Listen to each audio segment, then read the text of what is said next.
Well, good Tuesday evening to you. The polls officially closed here in the Palmetto State on this primary day, and we have some clarity tonight about what comes next. We begin with the Democratic race for governor. We now know who will be on the ballot on that side of the aisle come November. State Rep Jermaine Johnson winning the Democratic nomination for governor. Some thought the late entry of Billy Webster into the race might shake up that race there, with Webster having some major financial backing. But Johnson still scoring the win over Webster and Low Country attorney Mullins McLeod. We have team coverage all over the state of the major candidates for governor and several other races.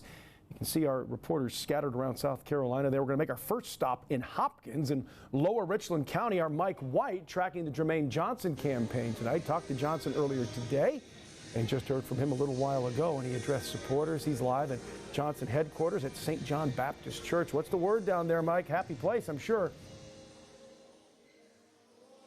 Yeah, Brian, the energy is very high. People still celebrating. I'm sure you can still hear the music blasting behind me as State Representative Jermaine Johnson has secured that Democratic nomination for this year's race for state governor. Now, Johnson obviously very happy and emotional this evening. And this is coming after a record-breaking primary season for voting, especially in early voting. Now, when Johnson first walked into the room, he was swarmed by cheers and people chanting "New SC." That's been a phrase of his and the people here tonight at his WACH party. The now Democratic nominee also got very emotional tonight, reflecting on everything leading up to this point, saying he never thought in a million years he would be standing here as a nominee for state governor. Now, the state hasn't had a Democratic governor in over 20 years, and Johnson says he's very confident that the Democratic Party has the numbers to break that streak. Now, another thing that Johnson kept saying throughout the night is that we made history, referencing that he is now the second ever African-American gubernatorial candidate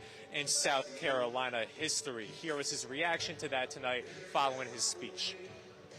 I mean, it means everything to me. You know, we know that the very first African-American to be a nominee for governor was Theo Mitchell, and that was in 1990.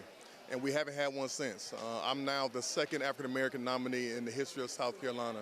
That's history. And I mean, it's just an amazing thing to be able to show young people that they can do amazing things in this world. And I'm just happy to be that example for them. Now, while he's obviously celebrating tonight, Johnson was also adamant that it's back to work tomorrow for him and his campaign. When asked about potential running mate, he said that announcement will probably come within the next month or so. Reporting in Hopkins, Mike White. WACH Fox News, Local First.